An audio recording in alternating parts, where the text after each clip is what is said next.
Hey everybody, welcome back to another episode of No Man's Sky. As always, I'm Captain Beefy here in the Game Vault, and we have got some great news today. So, we all know what a mixed reception the 4.0 Waypoint received with the community. Some people love it, some people hate it, some people are like, man, there's been people that just rage quitting the game. It's been quite a mess. Well, it looks like Sean Murray and the Hello Games team excuse me, is about to attempt at least to resolve some of these issues that have plagued the community and angered so many people. And I'm really glad to see that and to hear that they're listening to the player base.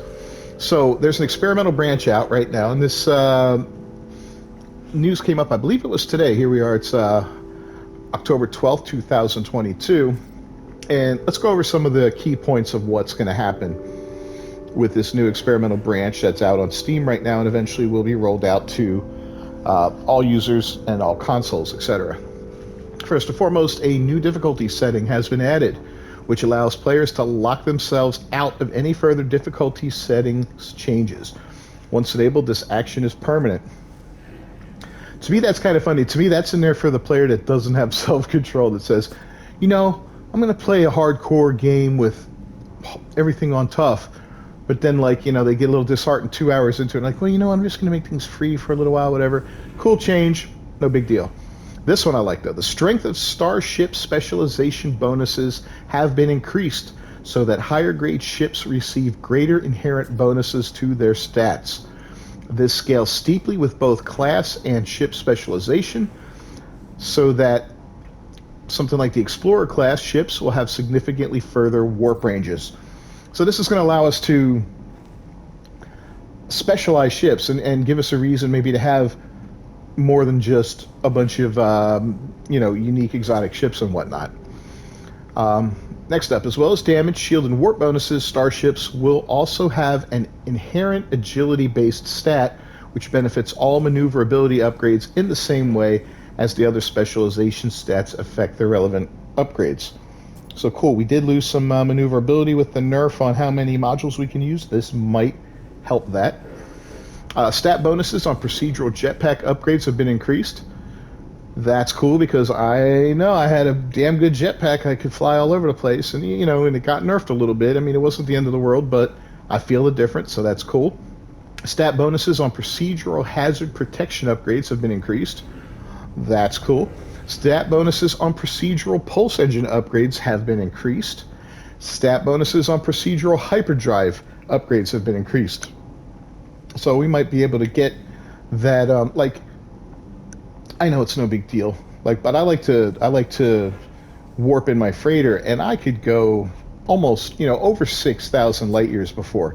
And while that's not a big of a deal to have that nerfed down a little bit, it was just fun having that freedom. Yeah, I'm not flying to the center of the galaxy through warping. That'll take forever, but it just gives you more options when traveling. So it's cool to see those things have been addressed.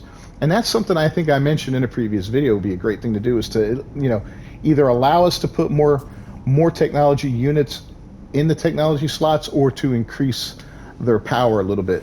I don't know if this is going to apply to existing ones or if we're going to have to go out and get new ones. Whatever the case may be, we'll find out. The drop rate of spawning sacks retrieved by the living frigate from fleet expeditions has been increased. Significantly reduced the likelihood of incoming damage to break a piece of technology while the exosuit shields are charged. That's kind of nice. Gives you a reason to have your shield up and running. Fixed a number of issues where different pop-ups would take the same scrolling input. Fixed an issue that prevented changing tabs in the freighter inventory while hovering over an empty slot.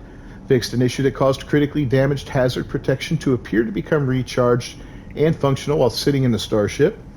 Hazard protection now notes on the HUD when it is critically damaged. That's important. When reporting a base, the owner's name is now more clearly displayed in the UI. Alright, moving on, we got fixed an issue that caused missions to fail to recognize when exocraft technology was correctly changed. Fixed an issue that caused some items, such as projectile ammunition, to build the wrong amount when first crafted. Fixed an issue that allowed players to salvage their only operational starship. Oh, that would suck. That'd be kind of cool, though. Be kind of cool. Anyways. We also fixed an issue that could strand players on a space station if they managed to dock with a broken pulse engine. Well, there's a bummer. Fixed an issue that could leave some players floating in space when reloading their save. I think that happened to my buddy Hobbit last night. Fixed an issue that prevented players with very large inventories from seeing all their items when transferring to another inventory, such as a storage container. I saw that one myself and reported it in a little video.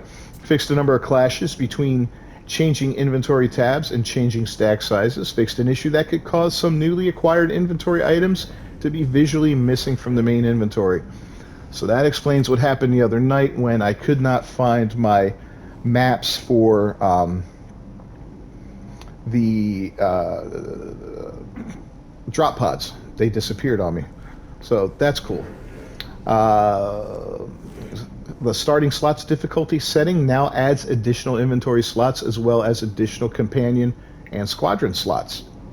Well, that's kind of cool. So I guess if you get it on easy, maybe you get an extra couple companions and an extra squadron ship. Okay.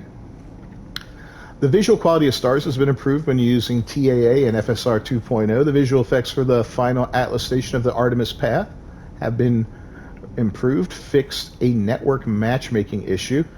Yeah, there's a problem. Hobbit and I have been seeing that where we can't find each other. I have to actually send an invite out to him to get him into the game. Fixed an Xbox Series S and X crash related to the file system. Fixed a PlayStation 5 crash. Fixed an inventory-related crash that could occur when loading the game. Fixed a memory-related crash on PlayStation 5. Fixed a crash related to the recipe page within the information portal. Well, there you go.